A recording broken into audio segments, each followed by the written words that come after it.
Hey there, my name is George Burciaga and I'm with Ignite Cities, and I'd like to thank everyone for joining our December U.S. Mayoral Roundtable event hosted by Mayor Steve Benjamin. I'm excited for a couple of reasons. The first is we have a big surprise for you around the 30-minute mark of today's session. And then number two, we have incredible mayors with us today. We have Mayor Francis Suarez of the City of Miami and Mayor Michael Hancock of the City of Denver, and of course, our host, Mayor Benjamin. Our topic, champion mayors and our future cities. We'll talk a little bit about our current mayors and the success and the work they've done, and we'll celebrate them. We'll also celebrate our other elected officials as well. But we'll also talk about what's coming in 2022. Before I go any further, let me send a big thank you to National League of Cities, Clarence and Shantae and team. Thank you for lifting our voice and helping us expand the reach of our U.S. Mayoral Roundtable event in 2021. And also thank you for all of the hard work you do across the country every day, in every city and every town. I also have to extend a big thank you to Mayor Benjamin, our host. Throughout the year, you've inspired these conversations, these topics, and you've ensured that mayors have had a place to collaborate, a platform to really think bigger and challenge everyone. Because of that, we'd like to say thank you to you personally. And Cities Today, our global partner that will take this content, interview our mayors, and then write articles that will be shared with elected officials around the world. Thank you. I also have to say that in 2022, our U.S. Mayoral Roundtable event will only expand further. We have a podcast coming. We'll also bring in mayors from other parts of the world. We'll have a new host, new topics, and other mayors from across the country that will help expand messaging around very specific topics that we need to hear more about. With that said, happy holidays, be safe, and we look forward to seeing everybody in 2022 as we continue to expand collaboration and recover and rebuild across our cities. Sending it back to Mayor Benjamin. Thank you. I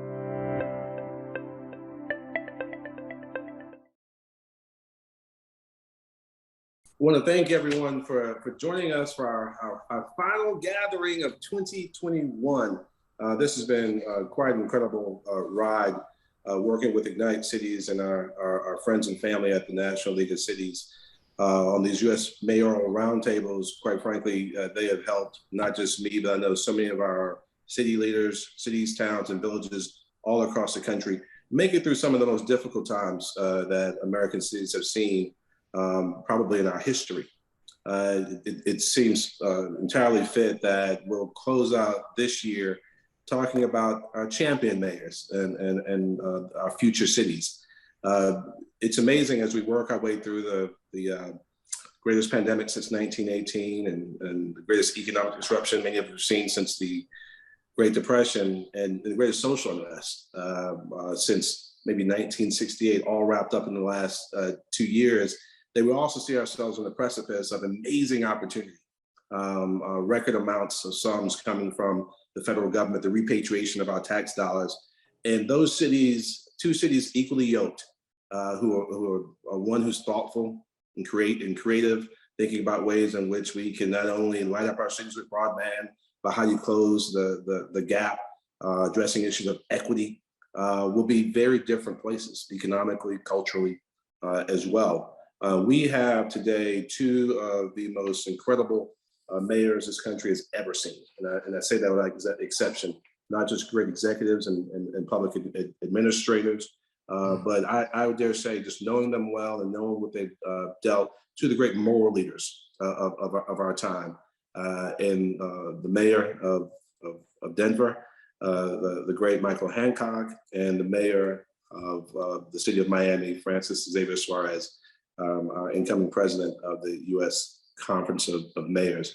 So excited to be with our friend George Burciaga. I know we're going to be joined by leadership at the National League of Cities as we work our way through this call as well.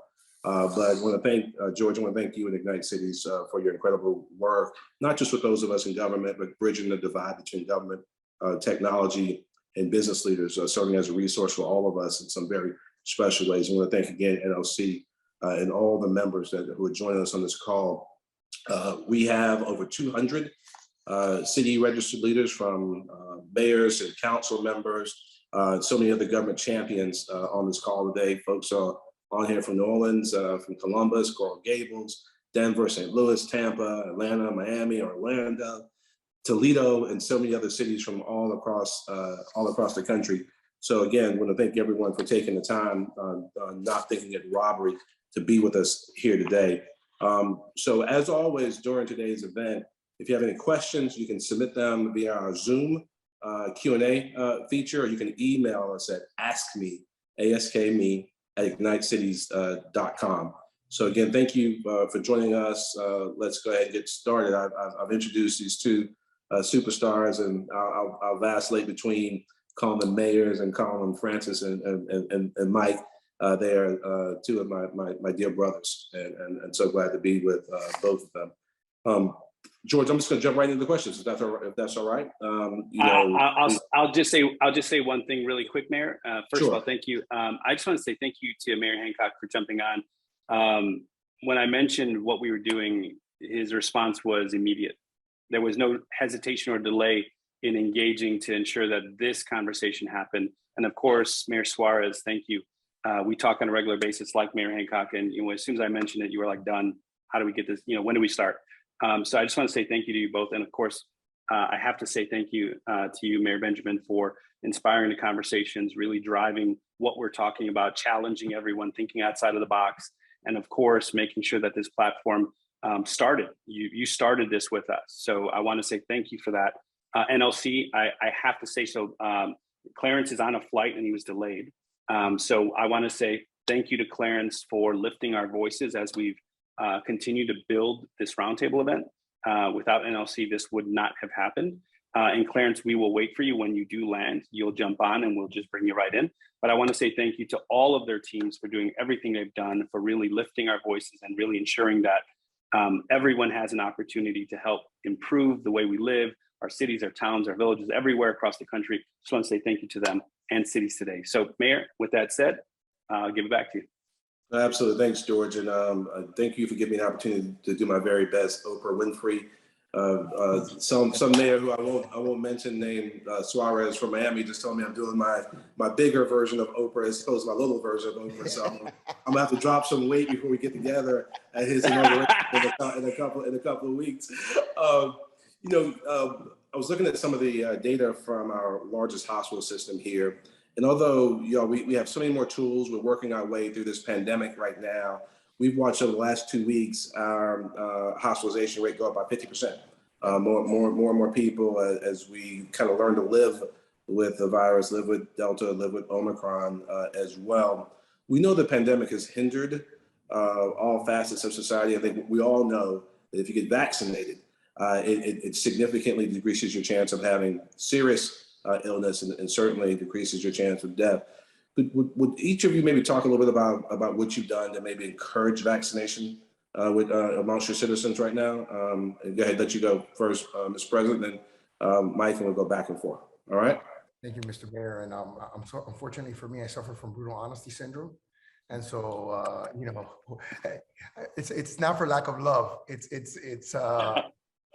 I gotta, you're my brother, from another mother. So I gotta give you a little something. There's a few things that I want to say on this issue. First of all, I want to thank obviously Ignite Cities, George, for fostering these conversations that have been so incredibly well moderated by the real president of the U.S. Conference of Mayors and the real leader of all of us, generational leader, of course, which is Mayor Benjamin, is my dear friend. The first thing I think I want to reiterate, and I'm sure I would imagine that Mayor Hancock is having a similar experience in Denver, is that today the vast majority of people that are hospitalized, so let's not just say dead or who have gotten COVID, but who are hospitalized, are unvaccinated. So that is a fact that has pretty much remained true since the beginning of the vaccination, and so it's a massively large percentage. I think in our system, it's 80 or 90% of the people that are hospitalized are unvaccinated. So when you start with that, you realize that even if you are vaccinated and you get one of the new variants, Omicron or whatever, your chance of being hospitalized is very, very slim. And then what we've done since the beginning of the pandemic is, of course, we've tried to create a decentralized network of vaccination facilities, but understanding that some of our neighborhoods and our cultures and our and our ethnic groups are, for whatever reason, more resistant. And so we've tried to really do more in certain areas, particularly in inner city areas, to make it more accessible walk-up sites as opposed to drive-up sites. And then we've gotten even our athletes and entertainers and celebrities involved to set the example that it's safe, that you're not going to get hurt, and that in fact the opposite could happen, which is if you don't do it on the premise that it could be dangerous, it could actually be dangerous. So and that's what we've done in our city, and we have, I mean, some of the numbers are so high that we think that they're not accurate. I mean, that's how high our vaccination rate is. It's double dose over 70% and single dose close to 98%. Wow, awesome. You know, it seems like we've been at this for a long time, and let me say this, by the way, Mayor Benjamin, I always prefer the bigger Oprah to the smaller Oprah anyway. So I mean, that's what put her on the map. The bigger Oprah. It worked for all of us. I agree with him. But it's like you're a music lover. It's like Big Luther versus Little Luther. Big Luther, right? Little Luther, right? Okay. Give me Big Luther any day. I'll take it. Sing better. But I am proud to be here with Ignite Cities as well, and George, who's a brother to all of us, and his organization have just done tremendous work. And Mayor Suarez, I'm so excited to serve under your leadership of the conference. And we're going to miss our brother Benjamin. I know he's not going far. We'll find him down there in South Carolina, but I hope he's find time to join us as mayors around the country as we do these various meetings. But you know, one of the things that it seems like we've been in this pandemic now much longer than 2 years. We live it, we walk it, we breathe it. And I remind people that, you know, we were fighting something we couldn't see, we couldn't smell, we couldn't touch, we couldn't hear, but it was killing people at alarming rates. And it unfortunately, we also had political divisions that occurred that separated people, when I think as mayors, as governors, we felt a sense of urgency to get people vaccinated. And we tried a couple things, and I'll just share a couple things we did in Denver. One, as a city, we set up a vaccination site at Ball Arena where our Denver Nuggets and our Colorado Avalanche, our National Hockey League team played. The parking lot was available, so we set up a vaccination site, testing and vaccination site there, and that was huge. And we welcomed everyone. We said, if you're from, we don't care what city you're from, come get vaccinated, come get tested. And so we opened it up to everyone. And then we recognize, as Mayor Suarez pointed out, that many people of color do not trust the vaccination. And we know the history of African Americans. We know the history of native-born as well as foreign-born residents, particularly from Mexico and other Latinx countries. They didn't trust it. And so we did some pop-up vaccination sites and testing sites. We went where they were, and we try to use trusted institutions, whether they were Catholic parishes or churches, recreation centers, wherever we believe people would trust. We went to their neighborhoods, and we were able to make sizable dents, and unfortunately still not large enough dents in the number of people of color who would get vaccinated, but we got more people vaccinated as a result of it. And then finally, it seemed like eons ago I was doing this, but Mayor Benjamin, I set up some virtual town hall meetings, and we had it for particular demographics and community. I hosted it. I played your role as you're doing today. I moderated it. We did one for the African American community. We did one for the Latinx community, the Asian and Pacific Islander community, the LGBTQX community. We did one for older adults, the millennials, and we would have people who they would recognize from the community, as well as doctors, scientists, civil rights leaders, activists, who would talk about the importance of getting vaccinated. And we did those for an hour, and we hosted them. I would be in my study at my home hosting these town hall meetings virtually, and they went well. We had a lot of people tune in, but we just had to try to do everything we could to meet people where they were. And we made some progress. Unfortunately, because of the distrust in the medical system and the history, not as great of an impact as we had wanted. No, you both have shown amazing leadership, and I think it's so important to leverage those trusted sources to meet people where they are. It's amazing, and as a result, you both have had well outpaced the national average in vaccinations. I want to thank you for your leadership. The transition from saving lives to also saving livelihoods is something that we've all had to navigate. with some degree of agility. Mayor Hancock, I know you've had multiple initiatives surrounding transportation and housing. Obviously, you serve as a chair of our Transportation and Communications Committee at the U.S. Council of Mayors as well, and you've led so well. Can you tell us about some of the work you've done in that space as we enter 2022? Yeah, I think there's a sense of, at least here in Denver, a sense of urgency for us to adjust and prepare for the new, what I call transportation revolution. We're changing. Just as the internet came and changed our lives and social media has changed our lives, innovation in transportation is also changing our lives. And so, for example, my budgets around transportation and housing have increased over 1,000% since I've been mayor. In fact, I'm the first mayor in Denver's history to make a general fund allocation to housing. We usually just use federal money, but we had such a boom in population, 30% in 10 years while I've been mayor, that we had to get serious about making investments around housing. So 2022, we will have over $200 million invested in transportation projects. And that's from our general fund. We have over $190 million invested in housing and homelessness because of the exponential increase we've had in demand, as well as a need to address our homelessness. And then the people of Denver doubled down. We passed a record-breaking $954 million bond to do transportation and other projects in the city in 2017. But in preparation for Biden's $1.3 trillion infrastructure bill, in November of this year, just a month ago, the people of Denver passed another $200 million in infrastructure bonds to invest. And so that we can partner and be ready for matching, as well as to join the federal and our state governments in making these sizable investments. So a part of that is $61 million for those dollars for that investment. And we're also going to continue to invest in our shelter system, our congregate shelter system in Denver. We'll have $38 million invested there. So we're continuing our efforts simply because the demand is there, and simply because we've got to make sure that infrastructure wise that we are revolutionizing ourselves and moving where the puck is going. I always say skate where the puck is going, not where it is. And that includes electrification, that includes bicycle lanes, wider sidewalks, as people start thinking differently about how they'll be mobile, including transit, and getting to some of our underserved communities. Fantastic. Real quick, Mayor Benjamin, if you haven't seen some of the housing designs and deployments in Denver, you need to see them. Like, incredible. The look, the feel, modernization, all of it is incredible. A lot of the stuff the mayor socializes, it's just unbelievable how beautiful and innovative the designs are that are being deployed there. I just have to applaud the mayor for that as well. Thank you, Mayor.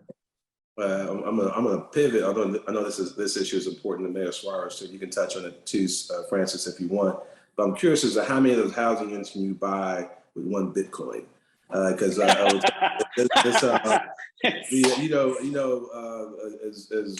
Mike was talking about skating to where the puck is going, Francis has been doing that too, particularly when it's a lot about blockchain and deciding to create this new center of gravity for crypto, not just for America, but for the country. Pre-pandemic, or excuse me, at the beginning of the pandemic, when our future was uncertain, we were all expecting our budgets just to fall at the bottom. Mayor Suarez, you're thinking ahead of the curve and thinking, okay, we don't need to balance this budget. We got to grow the pie. We have to find new ways of bringing in revenue. Can you share what you've done with crypto and the amount of new revenue it's brought to Miami, and maybe what you're seeing for next year? Yeah, of course. First of all, we struggle with these hockey analogies, here in Miami. Soccer. The hockey analogies here, we do have a hockey team, but and they're pretty good. They play in Broward. That's one of those. So we, for 10 years plus, have been trying to recreate our economy, understanding that the economy of the future, and really the economy of today, is going to be more and more knowledge-based, right? More and more tech-oriented. And I know Mayor Hancock knows that and has been doing the same thing in Denver. For us to be ready for that future, we have to be ahead of the disruptive curve. And so we worked with an organization called CityCoin, because we had gone so crypto forward, because I had put Satoshi's white paper on our website, because I had passed a resolution to allow our employees to get paid in Bitcoin, which we already have now 2 employees, myself being one of them, who's been paid in Bitcoin.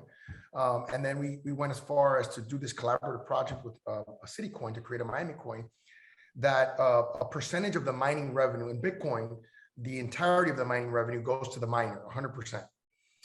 In Miami coin, a percentage of the mining revenue goes into a digital wallet for the city. It's actually 30% of the mining revenue. So we thought, you know, if this thing was successful in a year, maybe we raised $3 million or $5 million. Well, we're about 4 months in and we've raised $22 million. So, you know, the runway is incredibly long. The whole entire crypto, DeFi, Web 3.0, and blockchain phenomenon is going to redefine, you know, fintech for the next century. And, you know, cities have an option. We can go all in and we can get ahead of the disruptive curve, or we can be afraid of it, you know, get overwhelmed by the potential risks and say, you know what, we don't want anything to do with this. And then we're going to have real issues in terms of creating jobs. We have taken the Bitcoin conference, not that I love my brother from LA, you know, Eric Garcetti, who's going to be the ambassador to India. We took the Bitcoin conference, maybe because he was leaving, they decided to leave too. You know, the Bitcoin conference came over here, 50,000 a person conference. We got FTX that did a $200 million naming deal. Actually, he got a crypto.com to do a $700 million naming deal in Staples Center. We've gotten naming rights at our Inner Miami team, which is XBTO. We've got eToro and blockchain that have headquartered there, or 2 of the massive exchanges, one of the huge exchange from Israel, hundreds of jobs, you know, millions of dollars in economic recurring impact. So, and then now with the Miami coin, what we're doing is with that 20 million plus that we've generated, is we're going to give each of our citizens a digital wallet, and we're going to give them a yield on the stacking of our Miami coin, which produces about a 10% yield in Bitcoin. So we're going to be able to distribute $2 million to all of our residents. So imagine our residents are going to be the beneficiaries of our city's innovation, right? And so it's just a whole paradigm shifting, redefining way of doing business, where cities are leveraging their position with good policy and good innovation, and are being able to generate something for their residents. That's fantastic. Exciting. One thing I'll also add, Mayor Suarez, you're also doing with that funding, you're building out other parts of infrastructure across the city, whether it's Wi-Fi in parks and other things that are going on. That money is going to rebuild and rethink how the city operates. Absolutely. And I would just say that, you know, they started with Miami, but this is not a Miami only project. I mean, they already started in New York. New York has generated like $20 million as well. So Eric Adams, who's the incoming mayor of New York, who's become a friend, he's doing phenomenal and trying to position New York in that way, which is very intelligent. I don't look at this as a Miami versus other cities. I look at this as our cities versus other countries, right? I look at this as, you know, the cities of America, and I'll never forget the statistic that Mayor Benjamin once told me, that 85% of the population of America is in American cities, 91% of the GDP. Those numbers have always stuck in my mind, right? Because that reminds me that the future of America is in American cities. And so if we can create bastions of innovation that create prosperity for all in our cities, we have found the formula for prosperity for our country for a generation. So so the way I look at it is, we need to stick together as cities, continue to become laboratories of innovation. That's going to make our country stronger, and then we're going to be able to beat other countries like India and China and Russia that are constantly competing for limited resources, limited capital, and limited talent. Absolutely. And Mayor Hancock touched on this briefly, how leveraging some of this local money in this infrastructure bill. I mean, guys, I know I can think of how many times we've all been together in DC for Infrastructure Week over the last several years, asking for federal investment in infrastructure, when most of it was being done, quite frankly, locally by us, using tax-exempt munis and asking our citizens to invest more and more and more. Now we have untold sums coming from the Biden-Harris administration, supported, and it's good. This is one of the pieces of legislation that actually passed in a bipartisan manner, including our Senator Lindsey Graham supporting the bill.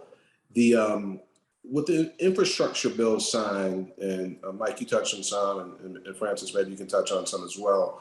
Obviously, probably the central theme that's passed through all of our Ignite NLC roundtables is the importance of broadband, and using broadband in a way that you guys were talking about everything else you've done. You talked about real investments, but you talk about how you humanize those investments in ways that help dramatically improve people's lives.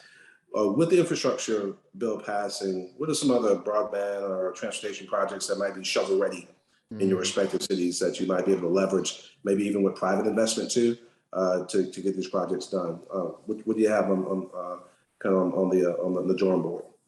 Well, I think one is we got to think about these dollars that are, and we all agree, are unprecedented and probably will not be seen again in our lifetime coming into cities and states for that matter, but certainly to our cities. And we got to think about them in buckets. What we'll do exclusively as a city and make sure all of our agencies are both internal, external to the city are at the table so that we're not putting in a road and then the Denver Water Department comes and tears it up and fixes their pipes underneath the water or underneath the road, or Denver Public Schools is doing something in a park when we own the park, and, just work collaboratively and making sure that we are, being as efficient as possible resources. Secondly, of course, we got to do public-private partnerships. What is development doing and what portion can they pay on this infrastructure deal that our project we may have adjacent to their project? So that will help. So we got to think about it in buckets so that we can be as efficient as possible.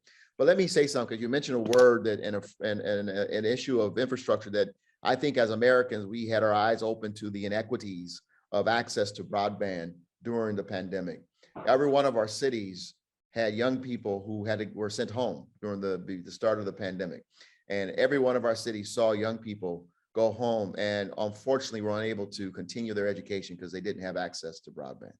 And in America, that just simply should never happen. And whether you're in rural or urban America, we saw kids driving 10, 15 miles away from their home in rural America just to try to get a signal.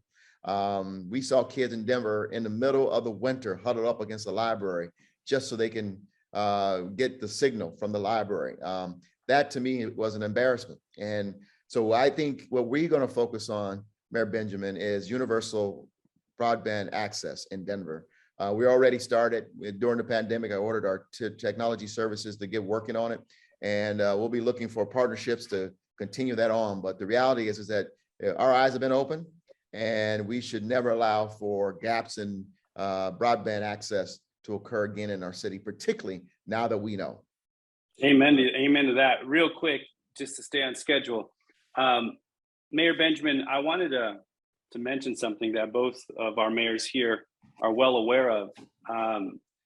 The topic and title of this event was Champion Mayors. And when we decided on that topic, both of these mayors were involved with that process. And we knew that when we had you on for our last one in 2021, we wanted to focus on celebrating you. The idea was, how do we celebrate you for being you and all the great things you've done, the innovation you've brought to the table, the leadership across the country and your city and other cities at USCM, and more importantly, our friendship. So I'm going to open it up to Mayor Hancock and Mayor Suarez to celebrate you a little bit. We're going off track a bit because that was the intent here. We actually just wanted to make sure we had some time to celebrate you. And we're going to be joined by a few other folks in a minute that will continue to celebrate you. But Mayor Hancock, Mayor Suarez, and Tyler, please let Riyadh and Sam in, and then start to let other folks in as well. Mr. President, I'll yield to you to start. Oh, yeah, you're on mute, Francis. Yeah, I'm glad I was on mute because of things that I said I couldn't. There's a movie that I was watching last night called Jerry Maguire, and there's a scene at the end where he starts talking about how much he misses his wife, and then she says, "You had me at hello." Yeah. Mayor Benjamin had me at hello. Listen, I've been around public service, politics, whatever you want to call it, since I was literally 2 years old. My dad first ran for office in 1979. I don't think I've ever met a person in my entire political career that is more easygoing, more intelligent, more able to tell people in a nice way to, take a long walk on a short pier. I've never seen anyone have more nobility in telling somebody what they don't want to hear and them accepting it. And I think that's such an incredible skill. There's a term in Spanish that's called, in sort of Cuban vernacular Spanish, it's called un buenote. Un buenote is someone that everybody likes, someone that no one ever says anything bad about. And there's like a term for that kind of person. It's a buenote. It's a guy that's just good. Like there's nothing bad that comes out of this person. And that's Mayor Benjamin. He's what you see is what you get. He's transparent. He's easygoing. He's just a genuinely good person. It's not forced. It's natural. It makes us be better people, that's the part that I gravitate towards, because I like to be around people that help me be the best version of myself. And so I think that, for me, I've been a disciple. To the extent that I'm now going to become the president is in large part thanks to the two gentlemen who are on my screen right now. But, certainly Mayor Benjamin led the way as a mentor, as someone who has guided me, as someone who I consider a brother and a friend, and I hope will continue to guide me. I believe he's going to be there by my side because I'm going to need him for this next year and a half. And I can't overemphasize how quickly he and I have become so close.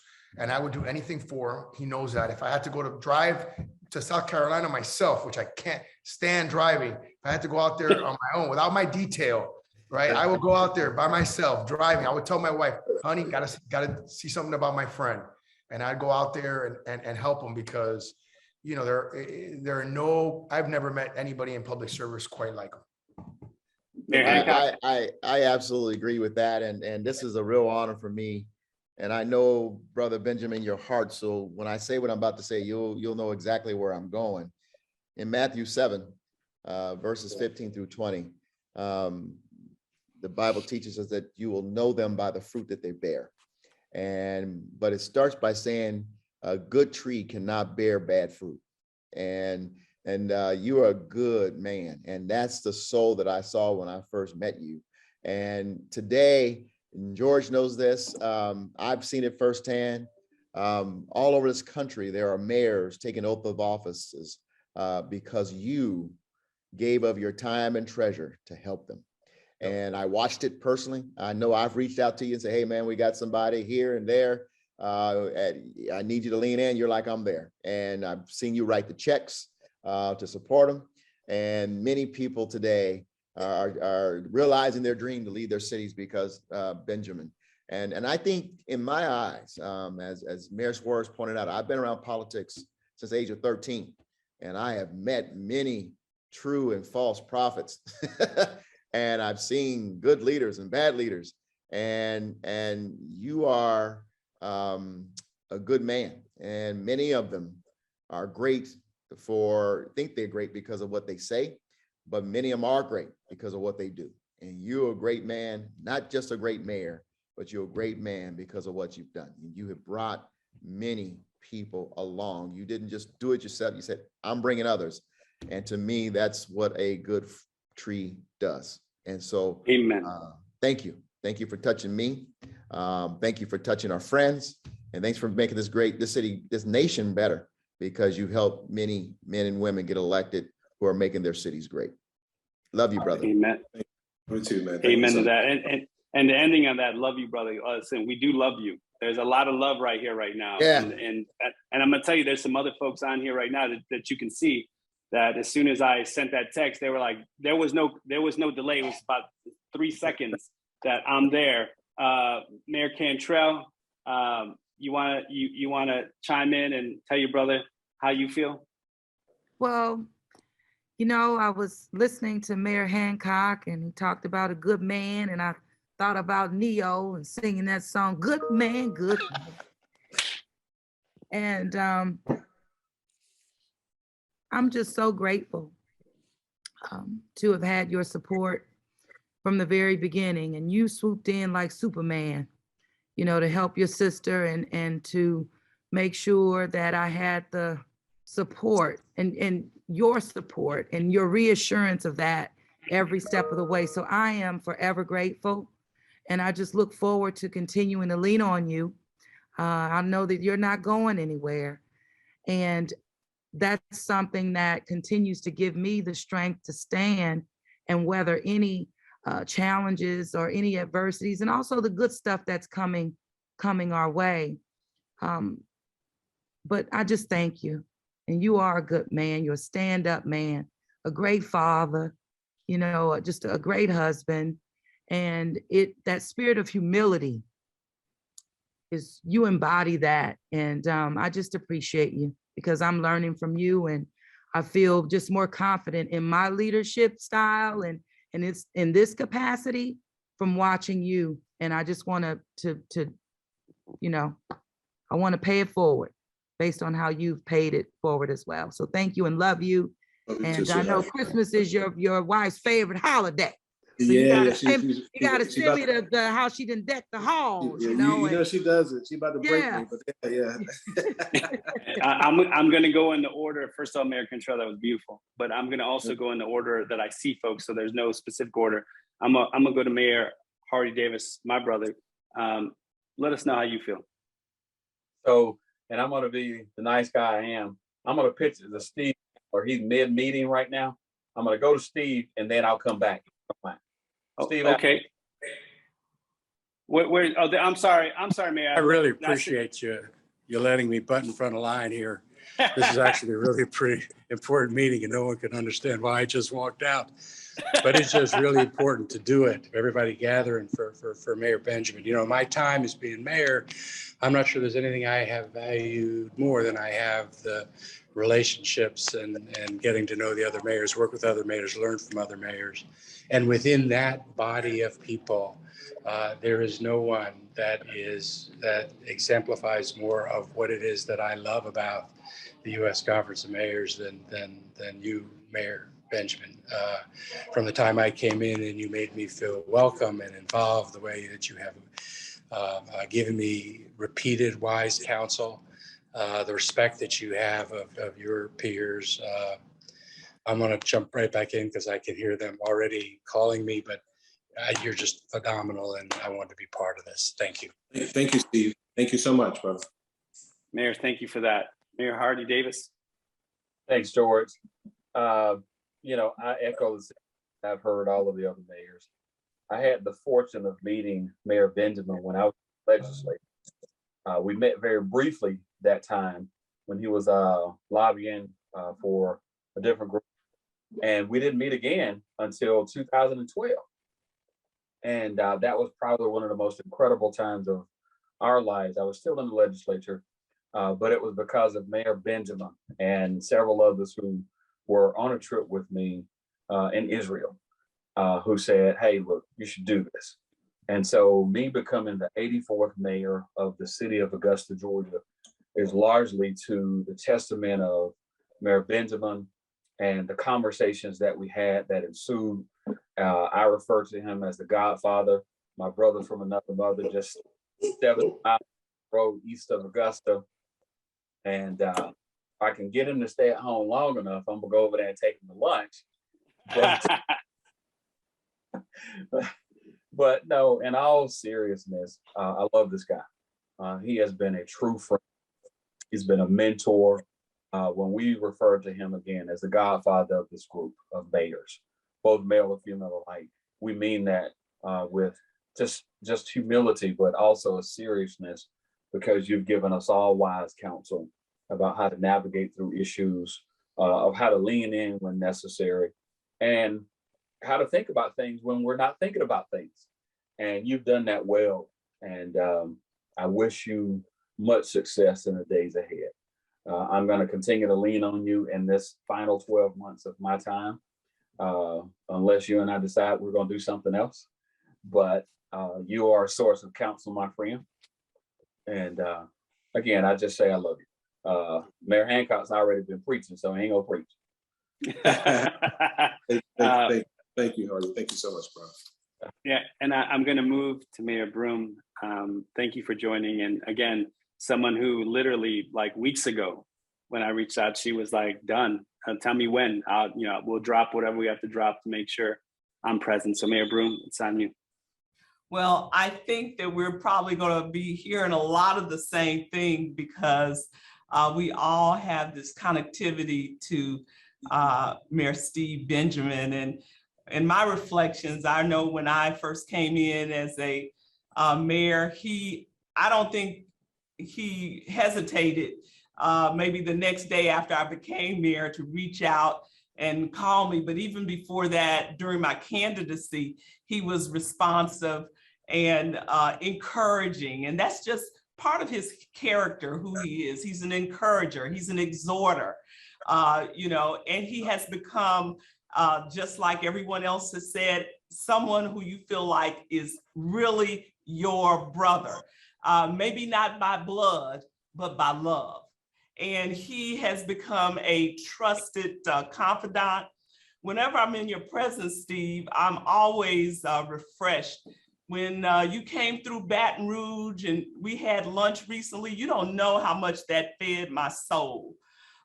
Just being around you, it took me to a whole nother level, because we know as mayors, the trials, tribulations, and challenges we go through. So just having you around made such a big difference. And I know that God's not through with you yet, because you're a leader at heart. Your care and your concern for others is what makes you a great man. And I love you dearly, and God bless. I adore you too, sis. Thank you so much. And you paid for lunch last time, Sharon, so lunch is on me next time. All right, so thank you so much. I'm going to move, and you can see the love, right? Everyone's ending with love. I'm going to move to Mayor Woodard. Now you're here. Please tell us how you feel. Thank you. Good to see all y'all. Hey, Victoria. Hey, Steve. I could not miss this opportunity to be here today, just to express my gratitude to you. I guess in her absence, I'll thank my then mayor, now Congresswoman Marilyn Strickland, for reaching out to you before I even just as I gotten elected, to say, hey, my girl's coming on, take care of her. And Sharon, I don't know if you remember this, but we were at Harvard. Shirley, a matter of fact, I just been elected. I think you might have been in office a year. I had just been elected in November, and we were at Harvard, Steve, when I had for this new mayor's training that I had the opportunity to meet you at. And I walked up to you and said, Marilyn said I was in good hands. And you said, it's already done. And I don't think there has been, I have to think, there has not been a time, as everyone has said, that I have not reached out to you, even as late as just a couple hours ago, that you don't respond with the right contact, the right information, the right advice. You were just, I guess if we could paint a picture in a dictionary of what a good mayor looks like, or what a great mayor looks like, your picture would be that you are the example. You have set the bar high for all of us. And it's not just that you lead, Steve, and I'm going to tap in that same word that everybody else has said today. It's how you lead. It is that you do lead with love, and all of us do feel, I know right away, like I didn't meet a stranger. I felt like I met a brother, and that's what you have been to me ever since, whether it's been through the Bloomberg leadership class or just, in our group text, whatever. I love you, Steve Benjamin. And I can't wait to see what you do next, because I know this is not it. You will be on much bigger stages. But what's so great about having you on bigger stages is that you will not forget where you came from and the impact of the decisions that you make on people like us. So love you, Steve. Amen. I'm gonna go to Mayor Williams really quick, Mayor Frank Scott Jr., and then the Ignite team. I don't know what you mean going to Mayor Williams really quick, but anyway, Steve Benjamin, we love you, my brother. Yeah, y'all stop laughing. Yeah, somebody gonna come to me and get quick. Look, I got a lot. It's because you're a preacher. It's because you're a preacher. Yeah. That's why. Look, hey, listen. Let me tell you, Mayor Hancock preached. Hardy, he did. I am not going to preach that much, but anyway, look, Steve Benjamin, I can't tell you how much your leadership, your style, your concern, your love for all of us has certainly strengthened each of us to be better, to be stronger, but to be wise, making the decisions that we must make for our communities. Here, as you know, with the National League of Cities, we will continue to move forward with advocacy, service, action, but we will do better because of you, sir. And I thank you for those many times that I had to lean on you.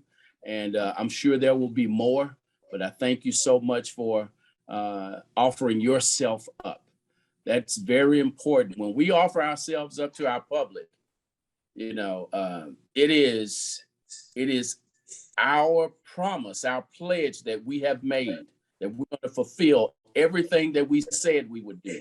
It's easy to run for office, but it's how you govern when you get it. That's what it's all about.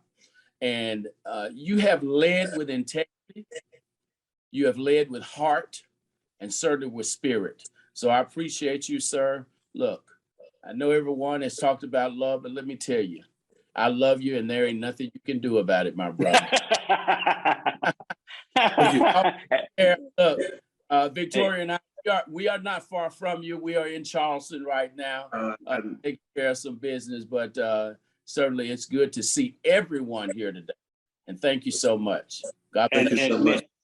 Mayor Williams, real quick, thank you for your leadership too. And Mayor Wooders at NLC, thank you for all the things you are doing. Mayor Frank Scott Jr., I know you got a lot to say, so let us have it.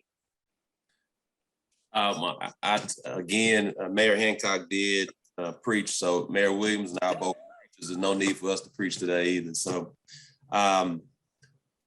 what can we say about a great man? When we've all been in need of help, Steve has always presented his spirit of protection to all of us. He's presented his spirit of presence, nearly always being there when we need him, even at his own expense. But not only is it presence and his protection, but his passion for leadership, his passion for his residents, his passion for all of us. And I'm just grateful that many of us, we hit the scene and you have a way of endearing all of us to you.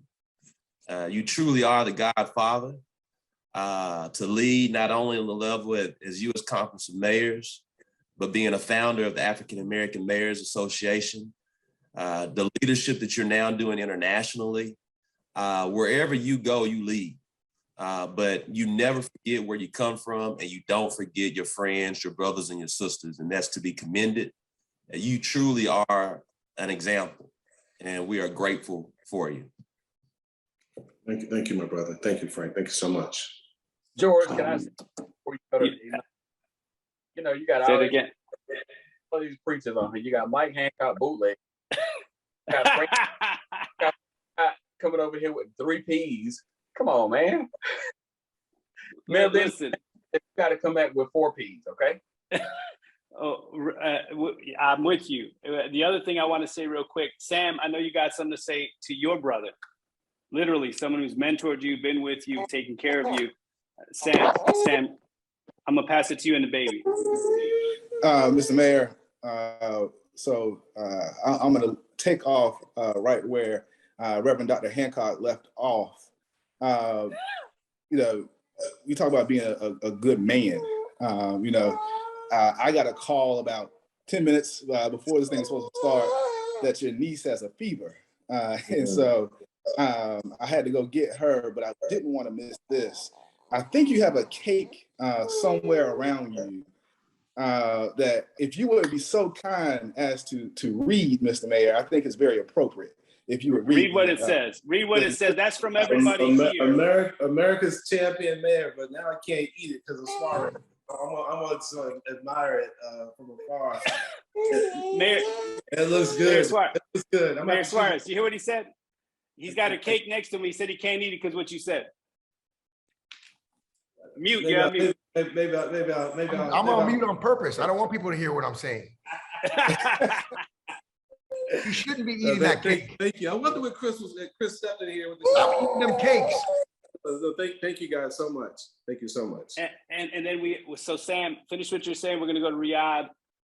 And then we'll recognize that everyone here has a lot of love for you, Mayor Benjamin. We'll leave it. We'll go back to the 3 of you, but Mayor Suarez, Mayor Hancock, and you, Mayor Benjamin, so you can close up. But Sam, finish up. Riyadh, you're next.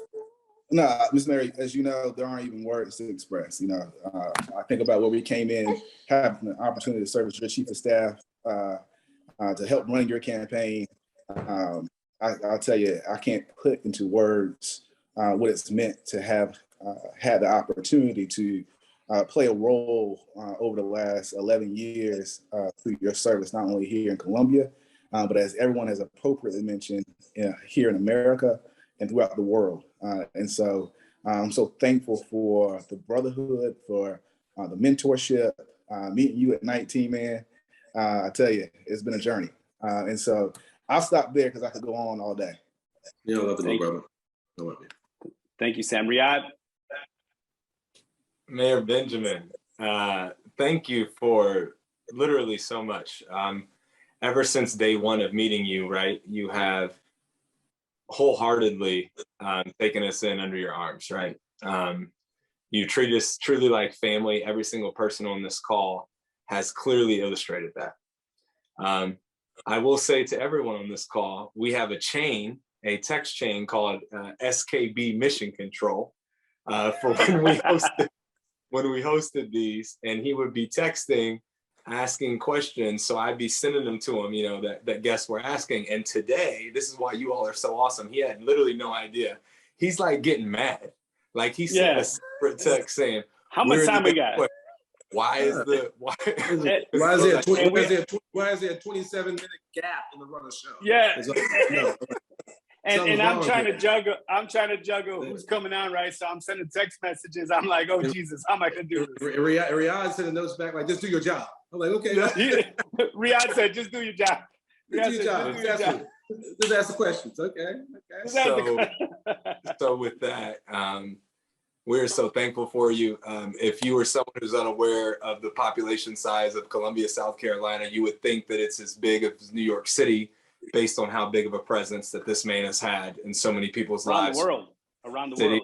And around the world. So Mayor Benjamin, love to you, brother. Thank you for your mentorship and always being willing to help and just always saying yes. Thank you, my brother. God bless you. Thank you. Love you, man.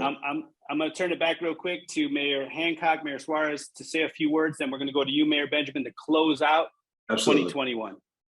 Absolutely. I was just gonna say, did Mayor Woodard get a chance to chime in there? Yes. Okay. Yeah. Okay. Just want to make sure that my girl got her. Look, good looking out for me, Francis. Although I'm kind of sad, that means whatever I said you didn't even hear what I said. It didn't stick. So I don't know. Maybe I need to preach a sermon. Mayor, I would have gave you a heads up. If something happened. Yeah, I was just looking out, but it's all good. Thanks a lot for calling me out. I love you. It's all good. Thank you. That's what you're. No good deed goes unpunished, right? No, you know this. That's right. So, look, you guys didn't hear. Most of you probably didn't hear me before Minister Hancock got up and spoke, but it's just really hard to put into words what Steve Benjamin means to all of us. He is a larger than life person. I mean, he's someone who is beyond description. His impact will continue, and you know that it will, right? Mm-hmm. But I think the grace with which he handles himself, just the purity of intention of person, you just all you can do is marvel at it. All you can do is hope to one day get there. And all you can do is thank God that he created somebody like that to push us to be little better versions of ourselves, because we know that it's possible, right? None of us got, unfortunately, we were not walking the earth when Jesus was around. So not that I'm comparing my brother to Jesus, but he's pretty damn close. And, he is pretty damn close. And he's someone that I think, I know that I will be friends with him for the rest of my life. When we're old men, talking about fishing and talking about the cakes that we didn't eat and all that stuff, we're going to be reminiscing about the service and the time that we spent together trying to make other people's lives better. And that's what is a common thread with all of us, right? We spend a lot of our time and our energy in our lives trying to make other people's lives better. We've been blessed, and we want to pour that blessing on others. And he's been a great example of how to do that. Amen. Yeah, just to close, I want to first of all wish everyone a very Merry Christmas and Happy New Year. What you want to say is Isaiah 4, Exactly. There you go. You know, Isaiah 52:12. We are the. There you go. Come on now. So, but let me just wish everyone a happy, a Merry Christmas, Happy New Year, and Brother Steve, again, thank you for your generosity and humility again.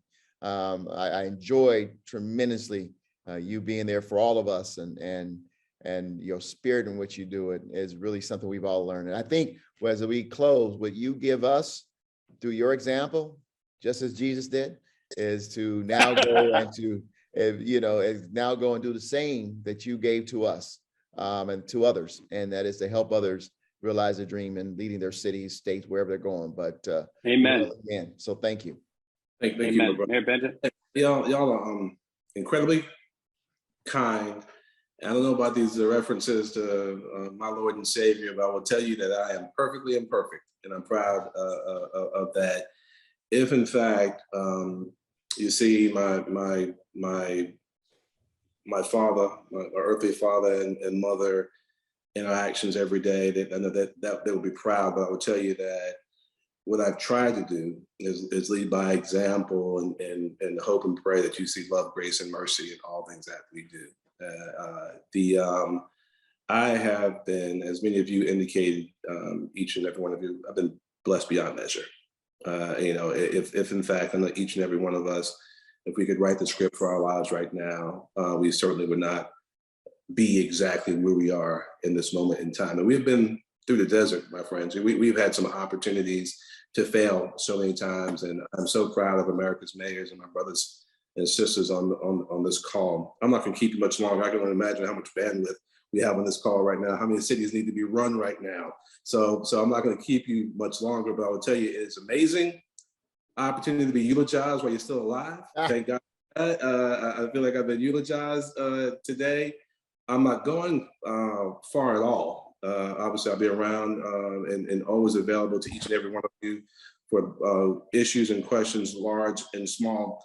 But I'll say this, many of you know, Sam and I, we've talked about this many times in the past.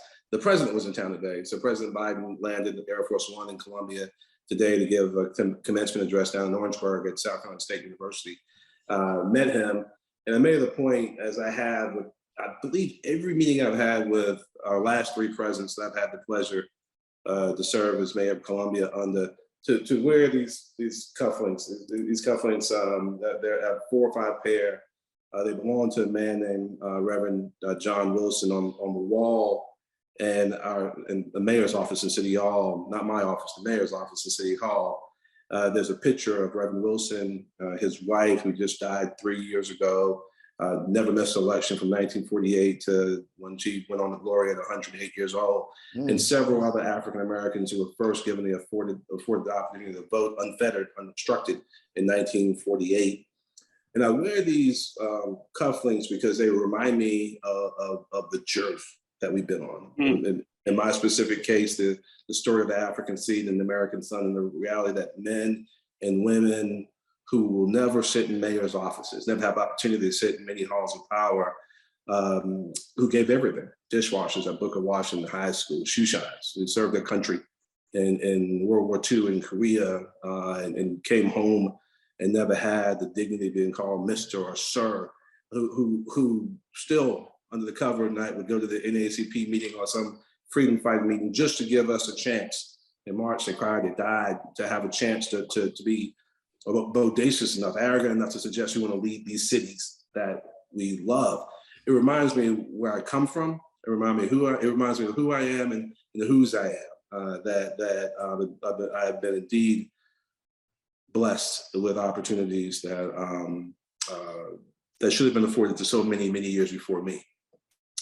I know that each and every one of you knows in your respective cities, you stand on strong, broad shoulders of those who gave so much. And now you have decided to present your shoulders for generations yet to come. And we are at a pivot point, and I believe in American history, resources untold, opportunities immeasurable. And I'm a big believer that activism without action is just a conversation.